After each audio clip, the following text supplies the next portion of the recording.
Fish fry யாருக்கெல்லாம் பிடிக்குங்க. அடுத்தது ஃபிஷ் ஃப்ரை பண்ணிகிட்ருக்கேன்.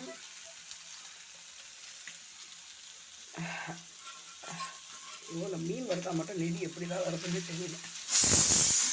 அதுக்கெல்லாம் டிப்ஸ் இல்லை சொல்லுங்க.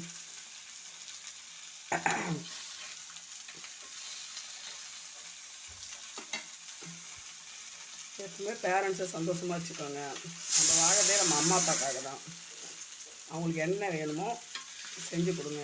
அவங்க நல்லா பார்த்துக்கோங்க. அவங்கக்கிட்ட சண்டை கிட்ட போடாதீங்க, சரிங்களா?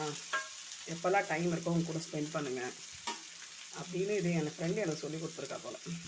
அதை தான் நான் கடைப்பிடிச்சிட்ருக்கேன். ஃபேமிலி கூட ஃபேமிலி கூட சந்தோஷமாக இருக்கணும், இதே தான் அட்வைஸ் பண்ணிகிட்டே இருப்பா போல். ஆனால் நானும் அப்படி தான். அம்மா அப்பான்னா எனக்கு உயிர். எப்போவுமே அவங்களுக்காக டைம் ஸ்பெண்ட் பண்ணுறதுல நான் ரொம்ப சந்தோஷப்படுறேன். இன்றைக்கி 2 மணி ஷூட்டிங் இருக்குது.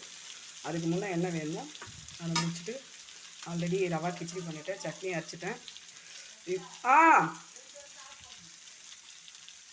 Okay bye.